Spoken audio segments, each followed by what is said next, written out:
Made a difference in so many lives. He's an ordinary guy who's a real hero. It all started with his personal brush with crime. But he decided not to sit back and take it. He decided to dish out a big order of justice.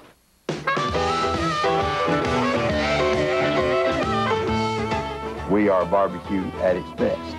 You can't do it no better than Sonny's. They call Ted Hires the barbecue king of Jacksonville, Florida. Franchise owner of 4 Sonny's barbecue restaurants, Ted's is a family-run operation. And for Ted, barbecue would have remained his full-time avocation until a life-threatening event 2 years ago changed all that forever.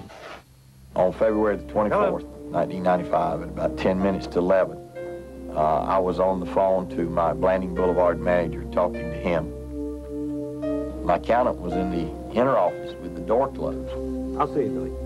Yeah, some prices on the baby. Have a nice day again. Yeah, you can have give me the money. Oh my God! Right now. Get on the ground. Get on, man. I swear some money.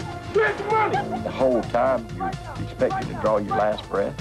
Open the safe. Quit stalling. Put that in night, baby. Then when they pull them hammers back, you know, I just knew that was it.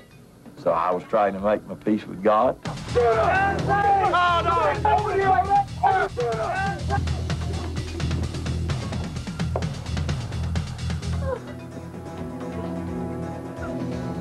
I made a split-second decision. Lock the doors behind me. Billy, come with me. To follow along behind them. Go, go, go! Billy, get the gun. Move up. Here they go. Picked up the cell phone, dialed 911.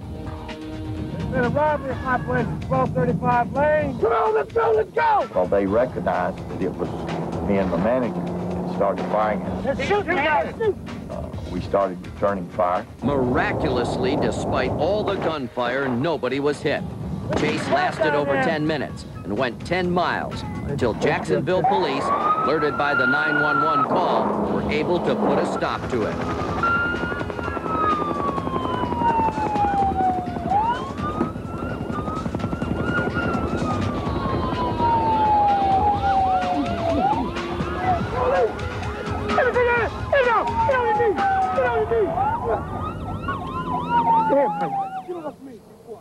It was the most traumatizing thing I've ever been through.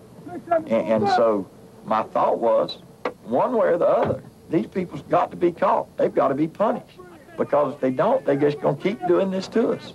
All I wanted to do was to police arrest them and them get punished for what they'd just done. Because previous to that day, I'd been robbed 6 times, and they'd gotten away with it. Ted put the incident behind him and his life had gotten back to normal until his son, Ted Jr., was targeted in another brazen robbery. 4 months to the day later, on a Saturday morning,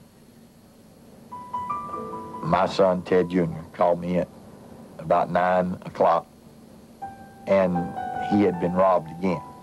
That was his 3rd time. When I got to him, he was out behind one of my buildings. Ted found his son was traumatized and in tears.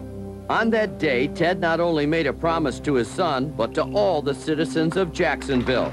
A promise to help all victims fight back. So Ted formed the Justice Coalition and enlisted the help of someone who shared his ideals, local radio talk show host John McCulloch. Everything here stops when a victim calls. We don't give them sympathy. We give them support. And we have learned how to cut through the bureaucratic crap they have to put up with. And the coalition has made an instant impact on the war against crime. A website the coalition created enables Jacksonville residents to see if a sexual predator lives on their block. And a monthly newspaper and 24-hour tipster hotline have led to the capture of more than 90 fugitives. 2 of the coalition's most famous captures came about when Ted met Connie Pittman.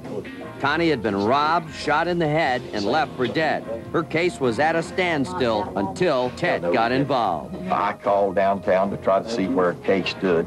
The case had been suspended. I got a tip on the case. I turned it over to the sheriff's office. They had the 2 people in jail within 24 hours after I gave them the tip. When the two suspects were brought to trial, their defense attorney wanted Ted to release his confidential source, but Ted didn't budge. I refused to do it. I was facing contempt of court and going to jail. I was amazed that he was willing to risk going to jail for me. And thank goodness it didn't come to that. The judge overruled that, and it didn't come to that, but he was willing to take that step. On that day, both Ted and Connie won. Ted avoided jail, and Connie's attackers went to prison, one of them for life. The coalition is not just content to catch criminals. Their mission is to see victims through the entire court process.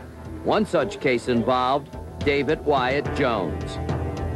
David Wyatt Jones had been convicted of second-degree murder, sentenced to 20 years in the Florida State prison system, and only served 5, and was turned out to murder again. This time, Jones's victim would be 35-year-old Lori McRae, a wife and mother.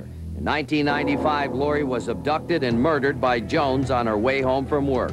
Lori's husband, Doug McRae, and their 4 children were devastated by Lori's senseless murder and disillusioned with the justice system. Doug felt he was not only victimized by Jones, but by the countless legal maneuvers that nearly freed Jones and the endless delays in bringing Jones to trial. Well, I can tell you one thing. There's no discrimination in the criminal justice system because it treats all victims like dirt.